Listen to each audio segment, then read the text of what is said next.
আসসালামু আলাইকুম দাদু। ওয়ালাইকুম সালাম। বা আছেন? ভালো ভালো আছেন? গেছিলেন কই? পুরুয়া মানে গেছিলেন কই ওই দোকানে গেছিলাম কি করতে? আন্ডা কিনতে। ভাত খাওয়া যায় না। ডিম? ও হ্যাঁ। বাসায় কে কে আছে? হ্যাঁ, বাসায় কে কে আছে?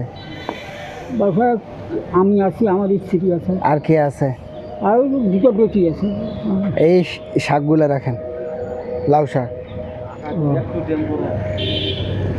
লাউ শাকগুলো আমি কিনছিলাম এক জায়গায়, হ্যাঁ আচ্ছা। বুঝছেন? তো এগুলা আমি আপনাকে দিয়ে দিলাম। বাসায় মেয়ে বলতে আপনার মেয়ে আছে কেন? হ্যাঁ, আপনি কি অসুস্থ? আমি অসুস্থ। কি অসুখ আপনার? আমার ওষুধ এই যে তোমার ক্ষমতা লাগি যায়, জ্বর, মাথা, চোখ দেয়, সবজি দেখা পাই না, সবজি দেখা পাই না। বাসা কই আপনার? এইখানে? আমার খুবই। তো দুপুরবেলা কি খেয়েছিলেন? দুপুরবেলা সকালে খাইছিলাম সেটা মুড়ি। আর এখন তো বিকেল হয়ে গেছে। শুধু ভাত। এখন তো বিকেল হয়ে গেছে। হ্যাঁ এই জুসটা রাখেন, খাবেন আপনি? হ্যাঁ এই জুস রাখেন, এটা খাবেন। আপনি খাইয়েন কিন্তু। ছেলে নেই আপনার?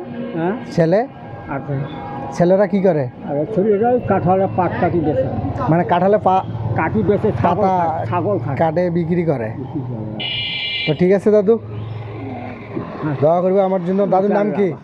দাদুর নাম কি? আমার নাম মহিউদ্দিন। মহিউদ্দিন। আপনার বয়স কিরাম দাদু? আমার বয়স প্রায় 100 বছর একটু পার হয়ে যাওয়া যায়। 100 বছর পার হয়ে গেছে। আর চলতে পারি না ভাই, দাদু দেখা পাই না। আমার জন্য দোয়া করিয়েন কিন্তু। আচ্ছা আচ্ছা ঠিক আছে, যান। আচ্ছা।